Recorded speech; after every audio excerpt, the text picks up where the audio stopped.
Whether the team is giving us the highest of highs or the bluest of blues, we'll cover it all here on Commanders Nightly News. I, of course, am your host, Louie T. Thank you for joining me. Let's get to tonight's lead story. So, we've talked all week long about the magnitude of this game. What's at stake? Yesterday, we went over the playoff scenarios and how things can shake out and how Washington could actually clinch a playoff berth if a number of things transpire in Week 17. And they could be eliminated from playoff contention if a number of things happen. So it could go either way. But this has been the consistent message all along. You know, just win. Like, we don't need anyone else's help. This is the position that you want to be in. This is what you work all year long to put yourself in a position to do, which is control the outcome of your season, to not need anyone to do something on your behalf to get you where you ultimately want to go, which is the playoffs. You want to put yourself in a position to be able to just win, and you're in. That's where we are. I want to read this comment from Dylan Zipperer, who left a comment on the video from yesterday. And he writes, "Good show, Lou. Not sure why we're so worried about all these other teams, though. It's simple." He said, "It simply doesn't matter what they do. If we win, out we go. Green Bay or Detroit and Seattle could both win all win their remaining games, and it wouldn't matter if we win ours." And he says, if we win our games, what matters to us and to everyone else? Let them talk about us for a change, not the other way around, because we control our own destiny. I know it feels weird, and we should be basking in it while we can. That's been the messaging all along, Dylan, is that we need to control what we can control. That's been the messaging from the coaching staff and the players. Control what we can control.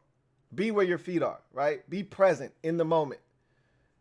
We have an opportunity to go to the playoffs without anyone else's help. All we have to do is win, right? We've been in this position pretty much for the last 3 weeks or so when we were 7-5-1, all right? So we've lost 2 straight. We're still in the same position. Just win. The picture is even clearer now than it was 3-4 weeks ago. Like, you've got 2 games left. You win both of those games, you're in. You could win to this week and have some things happen and be in already. But don't worry about any of that. All you can worry about is beat Cleveland and then worry about beating Dallas the following week. Can't do one without the other. You don't beat Cleveland, the Dallas game is probably rendered irrelevant. More likely than not. It may not be, but why put yourself in that position where you do need help now? So, Dylan, I couldn't agree with you more. That's been the messaging here. I only bring up teams like Detroit, Green Bay, Seattle, and the Giants because it is relevant to us as to how things shake out, because we can't be assured of anything here in Washington. You know, we felt like we were the better team when we played the Giants twice. We didn't beat them either time. All right. So nothing can be assured to us. You can't be assured that you're going to beat Cleveland.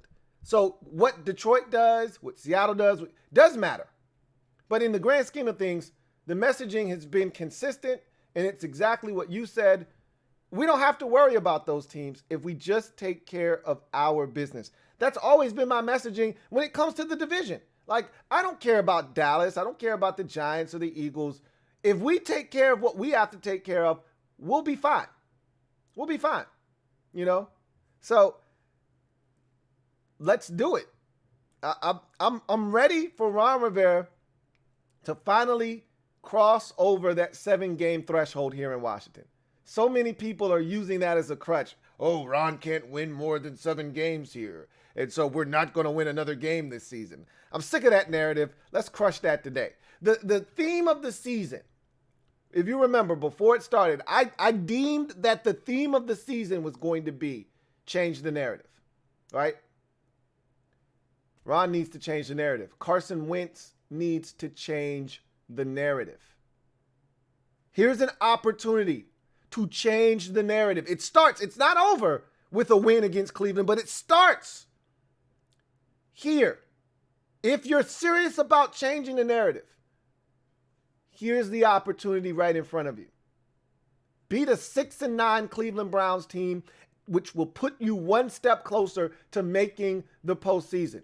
If you're Carson Wentz, you got 2 games to rewrite the narrative that is out there on you. The book is out. If you want what someone else authored to be the last book of Carson Wentz that everyone reads for years to come, then don't win these games. But if you want to write your own book, if you want to author your own story, you want to change the narrative, here's the pen. Go beat Cleveland and give yourself a chance to write the ending the way you want next week against Dallas and get to the playoffs. We'll see what happens. We control the outcome of the season for us. Whether we go to the offs or not, it's up to us. The offs are sitting right there. If we want them, there's an opportunity. Take it. If you don't, move out of the way and let somebody else who wants to go have some fun. There's nothing like playoff ball. I'd like to get a piece of that action if at all possible. So let's see what they do. In other news, I told you guys this yesterday. I'm going to be out of the office, so nothing has transpired. Practice hasn't happened yet. We don't know the injury report. We don't know the game status is. So you're going to have to keep your eyes out for that. Ears to the street, all right? Eyes open, and you're going to have to piece everything together yourself. But what I'm going to take the liberty to do is I'm going to predict what I think is ultimately going to happen for both teams in terms of injuries and who's going to play and who won't play. I've pretty much done that throughout the course of the week, but we'll do it one final time. And we'll see if I'm right or wrong. Well, you know, and obviously I'll be keeping tabs on that, as you probably will.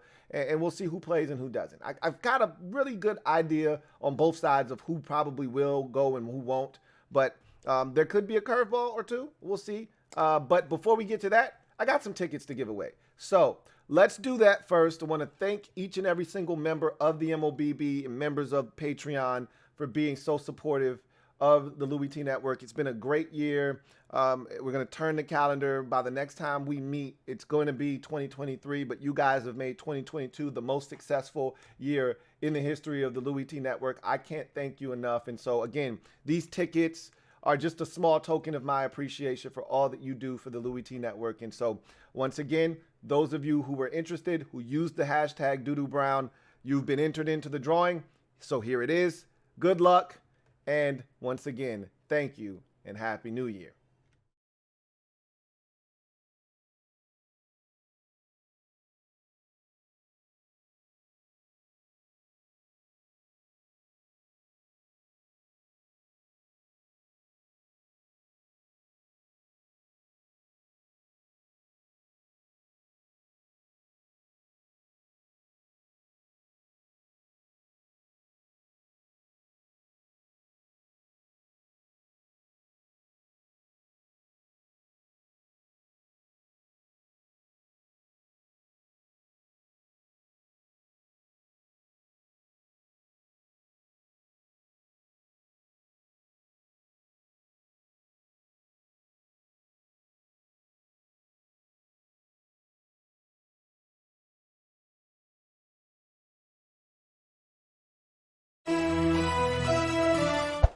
It'd been such a long time since I got a win that I felt like I needed a dub. So I did an extra one and I popped up. We haven't won in almost a month. So felt like I needed a dub. Feels good. Feels good to be back in the win column. But all jokes aside, Awan, all right, Awan 93, you're up. Congratulations. The 2 tickets are yours. All you have to do is hit me up on socials, whether you hit me up on Twitter. Twitter is the best way to communicate. But if you don't have Twitter, that's fine. Email me at LouieTeeNetwork, or LouieTeeNetwork at gmail.com. Hit me up, and we'll exchange information, and I'll get everything I need from you to get you these tickets in your hand. If I don't hear from you by noon on Saturday, then Ash Gaming, congratulations to you. You're the runner-up. You're in the on deck circle. If a 193 doesn't hit me up, you will be the de facto winner. And so you also reach out to me same way, either via Twitter or via email. And, we'll converse. I'll let you know if the tickets have been claimed or not. So you won't be just kind of dangling in the wind, right? I'll let you know, okay, he's already claimed the tickets. So you already know, and you're not out there just kind of, waiting in limbo. If he doesn't claim the tickets, I'll already have your information. I'll reach out to you and I'll get you the tickets. So, and if neither one of you step up, I win the tickets and I'll just give them to whoever the hell I feel like giving them to. So that's that. But anyway, I digress. Let's get to the final injury report for week number 17 versus the Cleveland Browns. And so I already told you, I don't think any of the first four guys on this list are playing. I don't think Antonio Gibson is playing. He's the one of the four guys that has the best shot. John Bostic isn't playing. Sadiq Charles isn't playing. James Smith-Williams. Those three are definitely out of this game, okay? Without a doubt in my mind. Antonio Gibson is the one guy that could be limited on Friday and still go on Sunday. We've seen him do something like this before when he's had injuries. I actually think he's going to miss this game, however.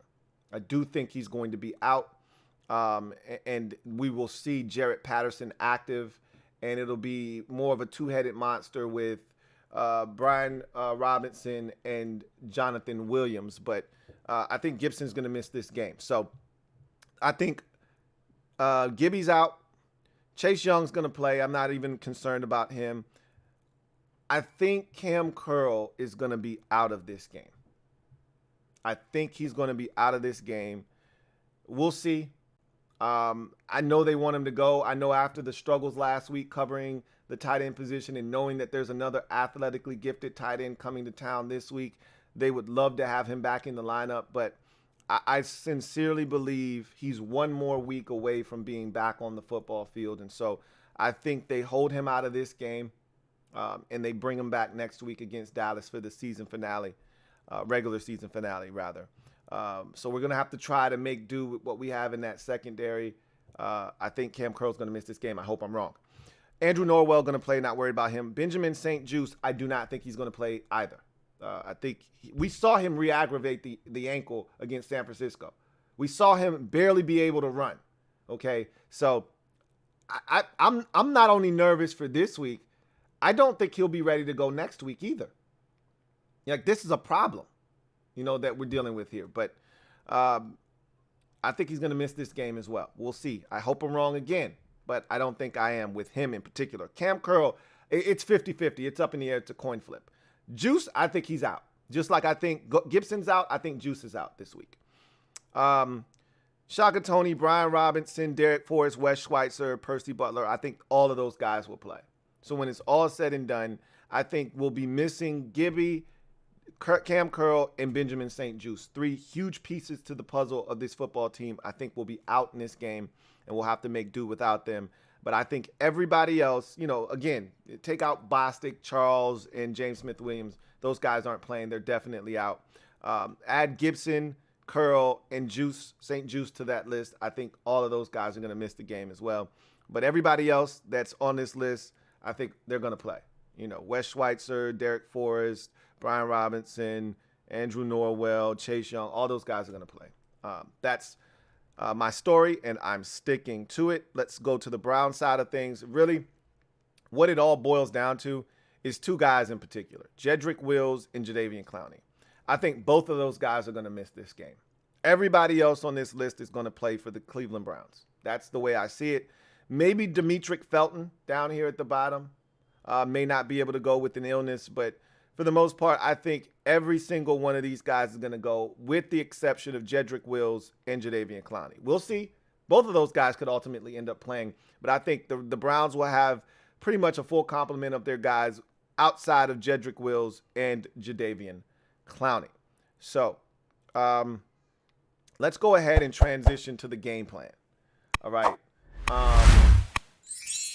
This is one of the games that, when the schedule came out, I was concerned about, because unlike other teams that were going to get their opportunity at this Browns ball club without Deshaun Watson, we were going to get some back end of the season Browns with Watson in tow.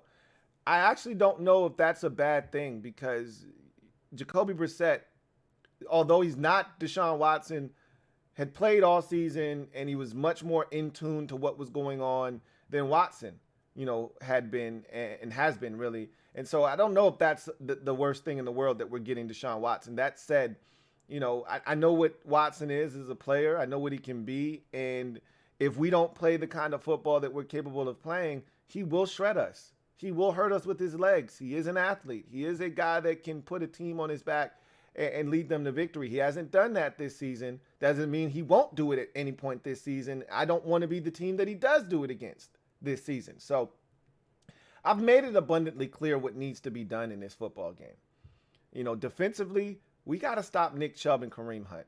You don't do that, you're putting yourself at a grave disadvantage. You're putting the Browns in the driver's seat to win this football game, control the pace and the tempo, and put things at their terms.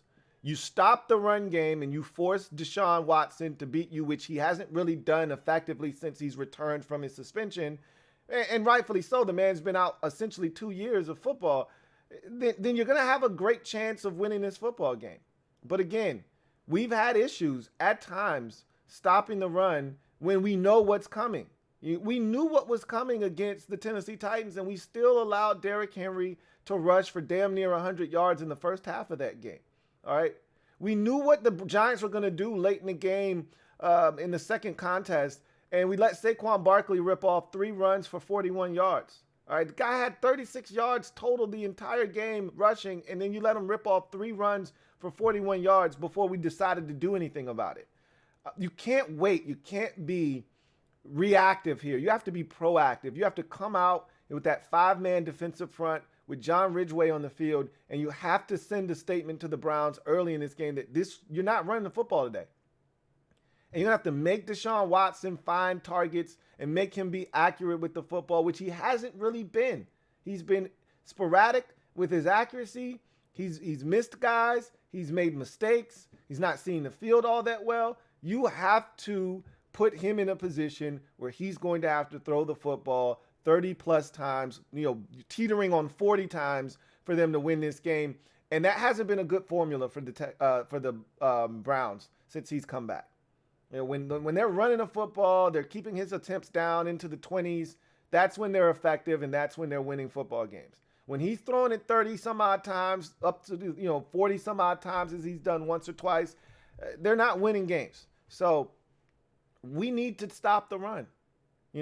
Limit the explosive plays. Again, those hurt you, especially when you're playing against teams like the Browns who struggle with explosive plays, right?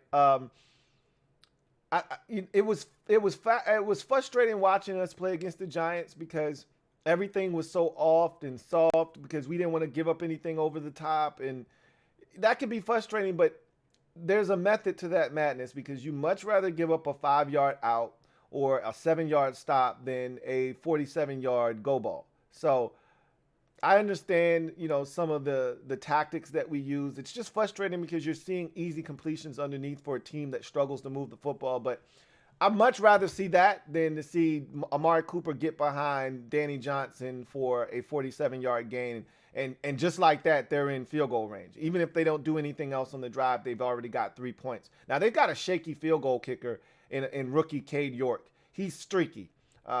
He can bang it from 58, but he could also miss it from 38. You just don't know what you're going to get with that kid. So my advice is to just not let them in the end zone. Make them have to make kicks. Make them have to drive the football to get in field goal range to make those kicks. Don't concede anything. Don't give up anything cheap or deep. Make them earn everything that they get in this game. And if you can do what you did last week against San Francisco, let's not give up 5 red zone trips. Okay, let's not do that. Let's start by not allowing the Browns into the red zone more than twice in the game. Okay, let's start there. If they have more than 2 red zone trips, we've got a problem on our hands, which means we either turned it over, the defense isn't playing up to par, or we're having a really rough go of it. Okay, they shouldn't be, or special teams has been a problem for us. One of the, one of those things has occurred and we're in trouble. 2 red zone trips, that's where I want to keep this. 3 at the most, but really just 2 for this Browns team that struggles on offense. And of those 2 trips, it'd be nice if only one found the end zone. It'd be great if none of them found the end zone. But if they go in there twice and they only come away with 1 touchdown, I feel really good about our chances to win this football game. They go in the red zone 4 times and they come away with 2 or 3 touchdowns, we're in trouble. Simply put, we are in trouble because we know who we are. Maybe Wentz gives us a spark. Maybe we score more points this week than we've scored in the last, month and a half with Heineke under center. That's very possible. We know that this offense is fully capable and Wentz is fully capable when he's protected. That said, the assumption and the way our brains have been wired watching this team play this season is that the most points we are probably going to be able to score is 23. So if the Browns are scoring 3 touchdowns, that's 21 points.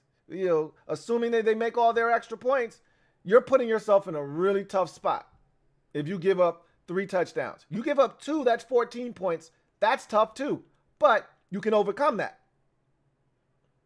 3, you're probably going to lose the football game. So we got to find a way to get stops in the red zone if they make it there. It'd be nice to keep them out of the red zone as much as possible because they're not scoring a bunch of points outside of the red zone. Okay? So the offensively, so the formula on defense. Stop the run, make Watson beat you, and he's been turning the football over. Force some turnovers in this game. All right? When we've been at our best this season, we've created opportunities, extra opportunities for the offense. That needs to be done in this game. Defensively or offensively against the Browns, to me, it's not as simple as you would like it to be because the Browns aren't terrible defensively. They're actually a quality defensive football team. Here's the thing you have to understand about the Browns. You can run it on them a little. You can throw it on them a little. But they are opportunistic. If you make a mistake, they will make you pay for a mistake. I.e., if Myles Garrett gets loose, he will force a turnover. He will get to the quarterback, get the ball out. He will create havoc. I'd love it if we didn't do anything like try to put a tight end and a running back on him. I would really prefer that if we know we're trying to take a 7-step drop, if we know we're trying to go heavy play action fake, I'd love it if we just double teamed him. Just let's not, even a 5-step drop. I'd prefer if you gave Charles Leno or Cornelius Lucas help. I'd actually prefer that. I'd actually prefer to see Sam Cosmi at guard. I'd really prefer for him to stay healthy so he could stay at guard. If that's going to be the move moving forward, I'd like to see him stay healthy so he can stay there and get work.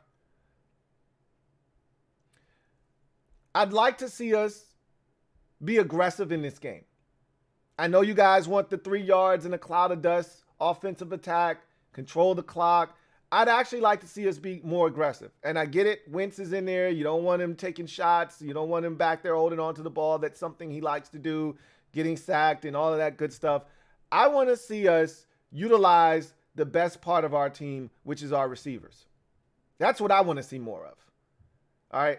I'm not saying that I want Wentz throwing it 40 times, but I'm saying I want to see us be aggressive. The thing that I've been clamoring for since we started running the football as effectively, or at least as many times as we're doing it a game, the thing that I said I wanted to see us do was what we did against San Francisco, which is get chunk plays, push the football down the field. If you're going to run it, if you're going to have teams respect your run and come up to stop your run, then you should be able to hit shots down the field like we did last week against San Francisco. Those should be available. And because the Browns have a number 1 stud corner in Denzel Ward, they're going to probably take some risks. They're probably going to blitz here and there. They're probably going to give one-on-one coverage, on certain looks because they trust Denzel Ward to get it done. There will be opportunities down the field for guys to make plays. Don't sleep on De'Ami Brown this week. Carson had a good rapport with him. Remember the Titans game, which was the last home game that Carson played in. 2 deep balls to De'Ami for over 100 yards. I expect us to take some shots, and I expect us to hit some shots in this game. The key is going to be, can we stay out of our own way? If we stay out of our own way in this game, we're the better team, and I think we can win this game comfortably. But if we get in our own way, we turn it over, we've got penalties, we got bad play calling, we don't have situational awareness, we miss kicks, we got penalties on special teams that start us with bad field position. If we do the things that we've done during this losing streak, we can lose this game to the Browns. They're no pushover. They're not a good team, but they're not terrible. They're not the Houston Texans. You make enough mistakes, they will capitalize, and they will beat us. Run the football like we've been doing, but be aggressive. Let's get some chunk plays. One of the biggest problems with the offense has been everything's been, it was like last year, it's like we took a step back into the time machine and went back to last year where everything was a struggle. Everything was 13, 14, 15 plays on drives, and one mistake derailed the entire thing. Last week felt like what we thought the season was going to go in terms of offense. We had 3rd and 9s and 3rd and 11s and 3rd and 12s last week, and we converted them. We were 7 of 13 on 3rd downs last week. We had explosive plays to Jahan and Terry, and Curtis had a big touchdown grab at the end of the game. We had explosives last week. Plenty of them. That's what the offense was supposed to look like. I'm ready for the offense to look like that on a consistent basis. I'm ready for the offense to take that step forward that we've been waiting for. When we were teased earlier in the season, in the first 2 weeks of the season, I'm ready to go back to that, where in my mind, we're going to score 30 plus 4 times this season. I had said that before the season started. We scored 30 once this season. I want to be back in the frame of mind of, hey, we're explosive, and at any time we can score. That's not how I've felt the last 2 months of the season. At any time we can score. That's never been something that's crossed my mind. I need to see that in this game against Cleveland. At any moment, we can explode and score 14 points in 3 minutes. Like we did against Jacksonville. I want to see that in this game. Accompanied with a run game. I want to see us be cleaner. Less penalties, less mistakes. No turnovers would be great, but just keep it to a minimum, right? We know we're not a clean ball club. That's just not what we do. Keep it to 1 or less. Right? You start getting into that 2-3 territory, you're going to lose the football game. You're begging to lose the football game. Unless you're forcing 4 like you did against the Eagles, because we turned it over twice in that game. Unless you're forcing 4 turnovers, you're going to lose if we turn it over twice in this game. You're going to lose the game. Keep it to a minimum. Don't let Myles Garrett wreck the game. If Jadeveon Clowney doesn't play, Myles Garrett is the only guy up front that has the ability to absolutely wreck shop. Account for 95 at all times, know where he is, and put 2 bodies on him. No matter where he lines up. Inside, outside, I don't care. He should be accounted for on every single snap. And when I say 2 bodies on him, I'm not talking tight end running back combo. I'm talking about an offensive lineman and then somebody else is dedicated to him. Preferably 2 offensive linemen, but you can't do that on every snap. Don't slide protection away from Myles Garrett. to pick up a blitz on the other side of the field and leave him one-on-one with John Bates or Logan Thomas. Don't do that. I don't want to hear about sliding protection. He's the guy. You know they're going to try to get one-on-one matchups for him. You know they're going to try to get him matched up with the tight end. Don't let them do it.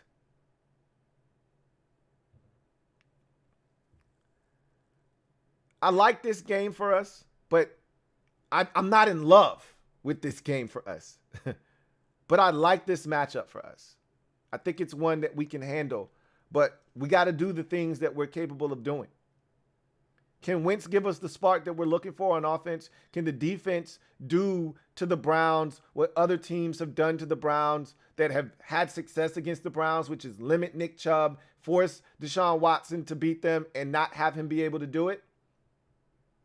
This defense is capable, but we've also seen that this defense is capable of giving up big plays, allowing teams to run the football on them, and, allowing a team that has no business being in the game to be in the game. Here's my outcome for this game. Commanders 23, Browns 17. Here's how it's going to go. Browns are going to take the opening kickoff, march it right down the field, but settle for a field goal. They go up 3-0, and then it's going to feel like the Jacksonville game. Remember, Jacksonville got the opening kickoff, moved it right down the field, and then they got a field goal. We're going to go, after they score their field goal, we're going to reel off 13 unanswered points. And we're going to take a 13-3 lead into the halftime break, and we're going to feel all confident. We're going to start puffing out our chest. We're going to talk about blowing these boys out, which is not what we do. But that's what the fan base is going to do. They're going to get all excited, start talking shit, and then the Browns are going to score a touchdown in the third quarter. We're going to add a field goal, and the score is going to be 16-10. Good guys heading into the fourth. Browns are going to start the scoring in the fourth quarter with a touchdown. They're going to take the lead 17-16, and we're going to be sitting on pins and needles. All that shit you were talking when it was 13-3, now you're quiet. Now you're scared. But Wentz is going to lead us on a drive late in the ball game, score a touchdown, give us the lead 23-16, or 17, excuse me. The likelihood is, I think I'm going to change my score to 22. Because if you score that touchdown, you're not going for an extra point. You're going to go for 2 to make it a 7-point lead. We're not going to convert that 2-point conversion. So it's going to be 22-17. That's going to be my score. I'm going to change it right now as we sit here. I'm going to change that score to 22 because we're going to go for 2 and we're not going to get it. All right. So we're going to have a 5-point lead. The Browns are going to have the football and a chance to win the game. And the defense is going to shut it down one final time, secure the victory, and we're going to win this game 22-17. Get to 8-7-1 and set the stage for a massive game against the Dallas Cowboys in Week 18 with the playoffs on the line. So there you have it. That is my prediction, my score, and more. What says you? Leave it down in the comment section. What do you think is going to transpire in this game? What do you think is going to happen? How do you think this game turns out? A lot of you have been extra negative, and I get it. You're putting up your wall. That's your defense mechanism. You're protecting yourself from being let down again. So the easiest thing to do is to say, we're going to lose. We're not going to beat the Browns. We're not winning another game this season. That way you don't have to be disappointed. I'm overdoing that shit. If I'm disappointed, I'm disappointed. But I think this team has earned the right to feel like they can win a game like this. So I'm going to bank on Ron Rivera crossing that 7-win threshold and finally getting to 8 and putting all of that to bed, changing the narrative there. And Carson Wentz is going to get one step closer to changing the narrative with his career as well. That's what I think is going to occur in this game. What says you? Leave it down in the comment section. Can't wait to read your responses. That's going to do it for me, your man Louie T, here on Commanders Nightly News. You guys, I'll say this once more. Can't thank you enough for the year that we've just turned in. For some of you, you've been doing this every year for the last 5, 6, 7, 8, 9 years. So this is nothing, right? But for those of you who have just come on board, for those of you who haven't been along for the ride that long, for those of you who have been supporting for eons, I thank all of you the same. I can't thank you enough. This has been the most successful year of the Louie T Network, and it's because of you guys. It really, truly is. It's because of all of you out there. And so Happy New Year to each and every single one of you. Enjoy the new year. Bring it in responsibly, and then we'll come back and chop it up on the 1st, hopefully talking about the good guys, getting it done, and setting the stage for a win and in scenario in week number 18. That's going to do it for me, your man Louie T. Until next time, you guys, have a good one, and Happy New Year. Here comes the diesel. Here comes the diesel. There's the snap, hand to Riggins. Good hold. He's got the first down to the 40. He's